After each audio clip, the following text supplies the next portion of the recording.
Hi friends, ನಮಸ್ಕಾರ. ನಾನು ನಿಮ್ಮ ಸಿ.ಎ. ದಯಾನಂದ್ ಮೊಂಗಳೆ. ಸ್ನೇಹಿತರೆ, ಇವತ್ತಿನ ಟಾಪಿಕ್ ತಗೊಂಡಿರ್ತಕ್ಕಂಥದ್ದು ಏಷ್ಯನ್ ಪೇಂಟ್ಸ್ ಅನ್ನೋ ಒಂದು ಕಂಪ್ನಿಯ ಬಗ್ಗೆ. ಅಂದರೆ ಈ ಕಂಪ್ನಿ ಇಡೀ ಪ್ರಪಂಚದಲ್ಲೇ 8ನೇ ಬಿಗ್ಗೆಸ್ಟ್ ಕಂಪ್ನಿ ಪೇಂಟಿಂಗ್ ಸೆಕ್ಟರ್ನಲ್ಲಿ. ಏಷ್ಯಾದಲ್ಲಿ ನೋಡಿದ್ರೆ 2nd ನಂಬರ್ ಹಾಗೂ ಇಂಡಿಯಾದ ನಂಬರ್ 1 ಪೇಂಟಿಂಗ್ ಕಂಪ್ನಿ ಅಂದರೆ ದಟ್ ಈಸ್ ಏಷ್ಯನ್ ಪೇಂಟ್ಸ್. ಸ್ನೇಹಿತರೆ, ಸ್ವತಂತ್ರಕ್ಕಿಂತ ಮುಂಚೆ ಅಂದರೆ 1942ರಲ್ಲಿ ಈ ಕಂಪ್ನಿ ಸ್ಟಾರ್ಟ್ ಆಗುತ್ತೆ. ಈ ಒಂದು ಇಂಡಿಪೆಂಡೆನ್ಸ್ ಎರಾನಲ್ಲಿ ಬೇರೆ ಫಾರಿನ್ ಕಂಪ್ನೀಸ್ಗಳಿಗೆ ಏನು ರೆಸ್ಟ್ರಿಕ್ಷನ್ ಹೂಡಲಾಯಿತು ಅದೇ ಇದಕ್ಕೆ ವರವಾಗುತ್ತೆ. ಇದು ಒಂದು ದೊಡ್ಡ ಕಂಪನಿಯಾಗಿ ಬೆಳೆಯುತ್ತೆ. 1967ರಲ್ಲಿ ಇದರ ಡಾಮಿನೆನ್ಸ್ನ ತೋರಿಸ್ಕೊಳ್ಳಿಕ್ಕೆ ಸ್ಟಾರ್ಟ್ ಮಾಡುತ್ತೆ.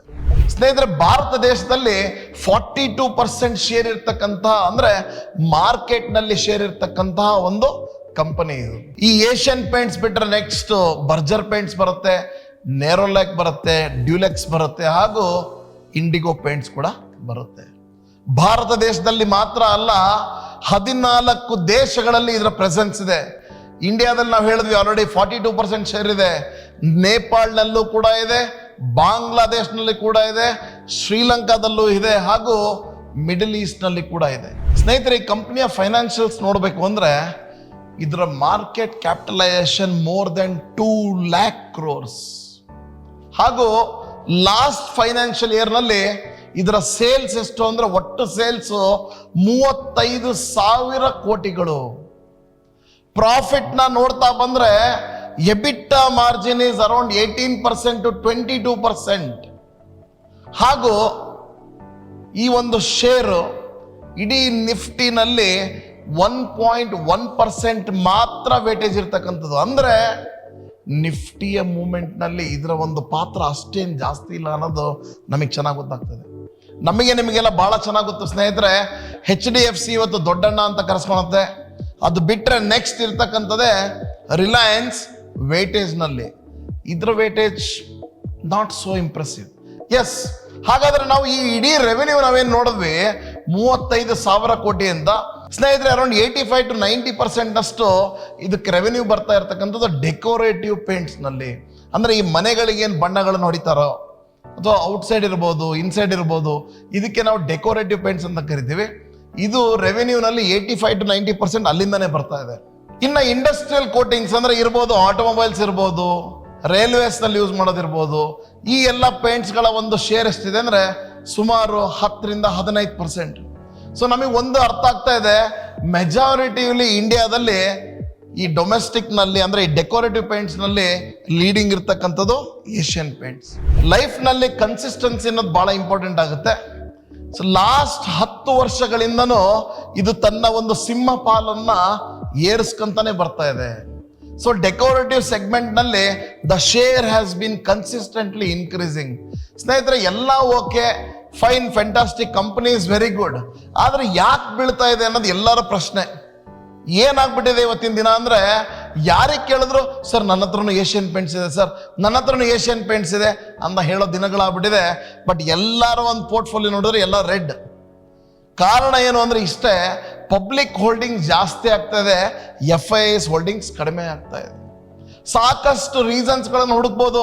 ಅದರಲ್ಲಿ ಮೆಜಾರಿಟಿಲಿ ಹೇಳಬೇಕು ಅಂದರೆ ಮ್ಯಾಕ್ರೋ ಎಕನಾಮಿಕ್ ಸ್ಲೋಡೌನ್. ಸೊ ಒಂದು ಇಡೀ ಪ್ರಪಂಚದಲ್ಲೇ ಓವರ್ ಆಲ್ ಸ್ಲೋಡೌನ್ ಕಾಣಿಸ್ಕೊಂಡಾಗ ನಮ್ಮ ದೇಶ ಏನು ಸ್ಪೆಷಲ್ ಅಲ್ಲ. ಸೊ ನಮಗೆ ಒಂದು ಈ ಸ್ಲೋಡೌನ್ನ ಎಫೆಕ್ಟ್ ಆಗಿದೆ. ಅದೇ ರೀತಿ ರಾ ಮೆಟೀರಿಯಲ್ನ ಕಾಸ್ಟ್. ಸೊ ಏಷ್ಯನ್ ಪೇಂಟ್ಸಿಗೆ ರಾ ಮೆಟೀರಿಯಲ್ ಅಂತಂದ್ರೆ that is crude oil. My dear friends, crude ಆಯಿಲ್ನ ಒಂದು ಪ್ರೈಸ್ನಲ್ಲಿ ತುಂಬ ವೇರಿಯೇಷನ್ಸ್ ಕಾಣಿಸ್ತಾ ಇದೆ. ಹಾಗೂ 3ನೇ ರೀಸನ್ ಅಂತ ಅನಿಸ್ತಾ ಇರೋದು, ಎಲ್ಲೋ ಒಂದು ಕಡೆಗೆ ಕಡಿಮೆ ಬೆಲೆಗೆ ಬೈ ಮಾಡಿರೋರು ಒಂದು ಕಡೆ ರೇಟಿಗೆ ಸೆಲ್ ಮಾಡ್ತಾನೋ ಇರ್ಬೋದಲ್ಲ. ಈ ಸೆಲ್ಲಿಂಗ್ ಪ್ರೆಷರ್ಗಳು ಬಂದಾಗ ಮಾರ್ಕೆಟ್ನಲ್ಲಿ ಕುಸಿತಗಳು ಕಾಣೋದು ಸಹಜ. ಅದೇ ರೀತಿ ಕರೆನ್ಸಿ ವಾಲಟಾಲಿಟಿ ಇರ್ಬೋದು, ಅಥವಾ ಸಪ್ಲೈ ಚೈನಿನ ಒಂದು ಡಿಸ್ಟ್ರಪ್ಷನ್ ಇರ್ಬೋದು.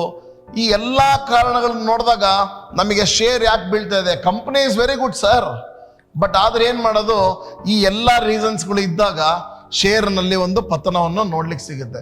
ಸ್ನೇಹಿತರೆ, ಹಾಗಾದ್ರೆ ಬನ್ನಿ ಈ ಕಂಪನಿಯ ಬಗ್ಗೆ ಇನ್ನೊಂದಿಷ್ಟು ಮಾಹಿತಿಗಳನ್ನು ಕಲೆ ಹಾಕೋಣ.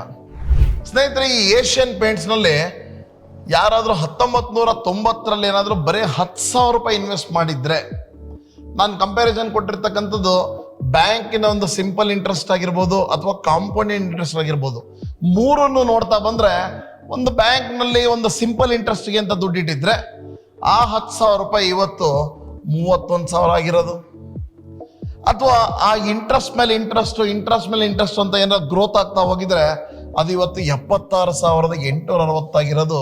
ಆದ್ರೆ ಇದೇ ಶೇರ್ನಲ್ಲಿ ಏನಾದರೂ 1990ರಲ್ಲಿ ಇನ್ವೆಸ್ಟ್ ಮಾಡಿದ್ದೇ ಆಗಿದ್ರೆ ಇವತ್ತಿನ ಅದರ ಮೌಲ್ಯ 71,31,000 ರೂಪಾಯಿಗಳು. So this is the real growth. ಅಂದ್ರೆ ವೆಲ್ತ್ ಕ್ರಿಯೇಟ್ ಮಾಡೋದು ಎಲ್ಲಿ? ಶೇರ್ಸ್ನಲ್ಲಿ ಅಂತ ಪ್ರತಿ ಸರಿ ಹೇಳ್ತಾ ಇರ್ತೀನಿ. ಯಾಕಂದ್ರೆ ನಾವೇನ್ ಮಾಡ್ತೀವಿ, ಟ್ರೇಡಿಂಗ್ ಮಾಡಿದಾಗ ತಿಂಗಳಿಗೆ 5%, 4%, 3% ಪ್ರಾಫಿಟ್ ಮಾಡ್ಬೋದು ಹೆಡ್ಜ್ ಮಾಡ್ಕೊಂಡ್ಮೇಲೆ. ಅಥವಾ ಜಾಸ್ತಿನೂ ಅನ್ಲಿಮಿಟೆಡ್ ಬರ್ಬೋದು ಹೆಡ್ಜ್ ಮಾಡ್ಕೊಂಡಾಗ ನಮ್ಮ ಪರವಾಗಿ ಮಾರ್ಕೆಟ್ ಹೋದ್ರೆ. ಆದರೆ ಈ ವೆಲ್ತ್ ಯಾರಾದ್ರೂ ಮ್ಯಾಚ್ ಮಾಡ್ಲಿಕ್ಕಾಗತ್ತಾ? ಸಾಧ್ಯನೇ ಇಲ್ಲ. ಸೊ ಒಂದು ಒಳ್ಳೆ ಕಂಪ್ನಿ, ಫಂಡಮೆಂಟಲ್ ಕಂಪ್ನಿ ಅಂತ ಅನ್ಕೊಂಡಾಗ ಹೂಡಿಕೆ ಮಾಡಿದ್ರೆ ದಿಸ್ ಇಸ್ ದಿ ರಿಟರ್ನ್ಸ್. ಸ್ನೇಹಿತರೆ, ಈ ವಿಡಿಯೋ ಮಾಡ್ತಕ್ಕಂಥದ್ದು ಕೇವಲ ಎಜುಕೇಶನ್ ಪರ್ಪಸ್ಗಾಗಿ. ಸೊ ದಯವಿಟ್ಟು ನಿಮ್ಮ ಏನಾದರೂ ಅಡ್ವೈಸ್ಗಳು ಬೇಕಿದ್ರೆ consult your financial advisor before taking any financial decisions. So ನಮಗಿದು ಗೊತ್ತಾಯ್ತು, ಈ ಒಂದು ರಿಟರ್ನ್ಸ್ ಯಾವ ತರ ಕಾಣಿಸ್ತಾ ಇದೆ, ಗ್ರೋತ್ ಯಾವ ತರ ಆಗಿದೆ ಅಂತ ಕೂಡ ನಾವು ನೋಡ್ತಾ ಇದ್ದೀವಿ. ಎಸ್, ಸದ್ಯದ ಮಟ್ಟಿಗೆ ಸ್ವಲ್ಪ ಕುಸಿತ ಕಂಡ್ರು ಕೂಡ ನಮ್ಗೆ ಓವರ್ ಆಲ್ ನಮಗೆ ಚಾರ್ಟ್ ನೋಡ್ತಾ ಇರತಕ್ಕಂಥದ್ದು ಅಪ್ಸೈಡ್ ನಲ್ಲಿದೆ. ಹಾಗಾದ್ರೆ ಬನ್ನಿ ಇನ್ನೊಂದಿಷ್ಟು ಮಾಹಿತಿಗಳನ್ನು ನೋಡೋಣ. ಈ ಏಷ್ಯನ್ ಪೇಂಟ್ಸ್ನ ಪಿ ರೇಷಿಯೋ ಮೇಲೆ ನಾವು ಒಂದು ಗಮನ ಇಡೋಣ. ಕಂಪೇರ್ ಟು ಅದರ್ ಕಂಪನೀಸ್ ನಮ್ಮ ಪಿ ರೇಷಿಯೋ ಸ್ವಲ್ಪ ಜಾಸ್ತಿ ಅನಿಸ್ತಾ ಇದೆ. ಅಂದ್ರೆ ಪಿ ರೇಷಿಯೋ ಏನ್ ಹೇಳುತ್ತೆ, ₹1 ದುಡಿಲಿಕ್ಕೆ ಎಷ್ಟು ಹಣವನ್ನ ಇನ್ವೆಸ್ಟ್ ಮಾಡಬೇಕು. ಸೊ ನಮ್ಮ ಕಂಪ್ನಿಗಿಂತ ನೇರೋಲ್ಯಾಕ್ ನಮಗೆ ಚೆನ್ನಾಗಿ ಅನಿಸ್ತಾ ಇದೆ, ಡ್ಯೂಲೆಕ್ಸ್ ಚೆನ್ನಾಗಿ ಅನಿಸ್ತಾ ಇದೆ, ಇಂಡಿಗೋ ಪೇಂಟ್ಸ್ ಚೆನ್ನಾಗಿ ಅನಿಸ್ತಾ ಇದೆ. ಆದರೆ ಜನರಿಗೆ ಒಂದು ಕಾನ್ಫಿಡೆನ್ಸ್ ಇರ್ತಕ್ಕಂಥದ್ದು ಏಷ್ಯನ್ ಪೇಂಟ್ಸ್ ಮೇಲೆ ಅತಿ ಹೆಚ್ಚು. ಅದೇ ರೀತಿ ನಾವು ಡಿವಿಡೆಂಡ್ ಯೀಲ್ಡ್ ನೋಡಿದಾಗ it should be more than 1% ಅಂತ ನಾನು ಯಾವಾಗಲೂ ಕ್ಲಾಸ್ನಲ್ಲಿ ಹೇಳ್ತಾ ಇರ್ತೀನಿ. ಯಾಕಂದ್ರೆ 1% ಅನ್ನೋ ಪ್ಯಾರಾಮೀಟರ್ ಅಲ್ಲ, ಸಾಕಷ್ಟು ಕಂಪ್ನಿಗಳಿದಾವೆ 9%, 10% ಡಿವಿಡೆಂಡ್ ಕೂಡ ಕೊಡ್ತವೆ. ಆದ್ರೆ ಮಿನಿಮಮ್ 1% ಇರಬೇಕು ಅಂತ ಹೇಳ್ತಾ ಇರ್ತೀವಿ. ಯಾಕಂದ್ರೆ ಡಿವಿಡೆಂಡ್ ಒಂದು ಕಂಪ್ನಿ ಯಾವಾಗ ಕೊಡುತ್ತೆ ಅಂದ್ರೆ ಪ್ರಾಫಿಟ್ ಮಾಡಿದಾಗ ಮಾತ್ರ ಕೊಡ್ಲಿಕ್ಕೆ ಸಾಧ್ಯ. ಹಾಗೂ ಇದ್ರದ್ದು ROC ನೋಡಿದ್ರೆ ಇಂಪ್ರೆಸಿವ್, ROE ಕೂಡ impressive. Debt equity is almost like a debt free my dear friends. 0.5ಗಿಂತ ಕಡಿಮೆ ಇದ್ರೆ ಒಳ್ಳೇದು ಅಂತ ನಾವು ಕಲಿತೀವಿ.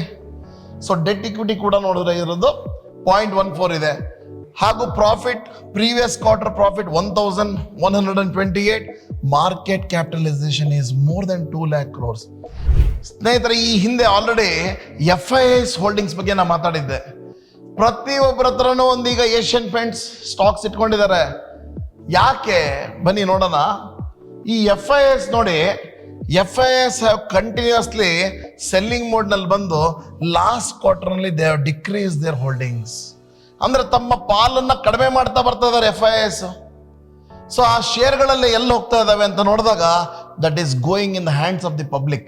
ಸೊ ಪಬ್ಲಿಕ್ ಹೋಲ್ಡಿಂಗ್ಸ್ ನೋಡಿ, ಪಬ್ಲಿಕ್ ಹೋಲ್ಡಿಂಗ್ ಈಸ್ ಇನ್ಕ್ರೀಸಿಂಗ್. 19.66, 18.88 ಇರ್ತಕ್ಕಂಥದ್ದು 19.66 ಆಗಿದೆ. ವೇರಾಸ್ FIS 15.28 ಇರ್ತಕ್ಕಂಥದ್ದು 13.61 ಆಗಿದೆ.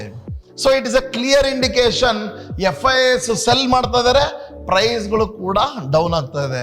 ಸೊ ಒಂದು ಅರ್ಥ ಮಾಡ್ಕೊಳ್ಳೋಣ, ಇನ್ನೊಮ್ಮೆ ಏನಾದರೂ FIS ಮತ್ತೇನಾದರೂ ಅವ್ರು ನಮ್ಮಲ್ಲಿ ಹೂಡಿಕೆ ಮಾಡ್ಲಿಕ್ಕೆ ಸ್ಟಾರ್ಟ್ ಆದರೆ ಈ ಸ್ಟಾಕ್ಸ್ಗಳದೇ ಬೇರೆ ಯಾವ ಸ್ಟಾಕ್ಸ್ಗಳು ಮೇಲೆ ಹೋಗೋದಕ್ಕೆ ಸಾಧ್ಯ ಅಂತ ನಿಮ್ಮೆಲ್ಲರಿಗೂ ಅನಿಸ್ತಾ ಇದೆ. ಸ್ನೇಹಿತರೆ, ನಿಮ್ಮಲ್ಲಿ ಏನು ಕೇಳಲಿಕ್ಕೆ ಇಷ್ಟಪಡ್ತೀನಿ ಅಂದರೆ, ನಿಮಗೆ ಯಾವ್ದಾರ ಕಂಪನಿಯ ಒಂದು ಅನಾಲೈಸಿಸ್ ಮಾಡಬೇಕು ಅಂದರೆ ಕಾಮೆಂಟ್ ಬಾಕ್ಸ್ನಲ್ಲಿ ಹಾಕಿ, ಅದನ್ನು ಓದಿ ಅದರ ಬಗ್ಗೆ ಒಂದು ಅನಾಲೈಸಿಸ್ ಮಾಡಲಿಕ್ಕೆ ಪ್ರಯತ್ನ ಪಡ್ತೀನಿ.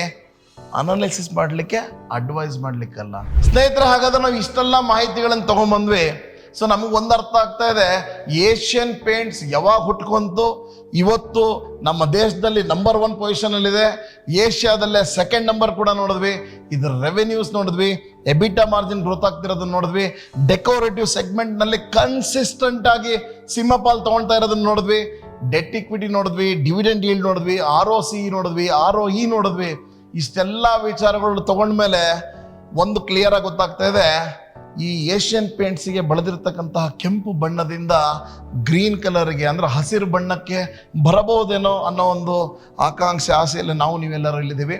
ಇದೇ ರೀತಿಯ ಮುಂದಿನ ದಿನಗಳಲ್ಲಿ ಕೂಡ ಹೊಸ ಟಾಪಿಕ್ಸ್ಗಳ ಮುಂದೆ ನಿಮ್ಮ ಮುಂದೆ ಬರ್ತೀನಿ. ಅಲ್ಲಿ ತನಕ thank you so much. Stock market ನ ಸಂಪೂರ್ಣ ಶಿಕ್ಷಣ, complete full stop course, fundamental analysis, technical analysis, candlesticks analysis, indicator analysis ಹಾಗೂ futures and option, Chanakya analysis ಹಾಗೂ ಸಪ್ತ ಸ್ವರಗಳ ಬಗ್ಗೆ ಜ್ಞಾನ. ಸ್ಟಾಪ್ ಲಾಸ್ ಇಲ್ಲದೆ ಹೆಡ್ಜಿಂಗ್ ಮಾಡಿ ಹಣ ಗಳಿಸಬೇಕೆ? ಸಂಪರ್ಕಿಸಿ CA Dayanand Bongali, stock market training institute, Rajajinagar, first block, Bengaluru.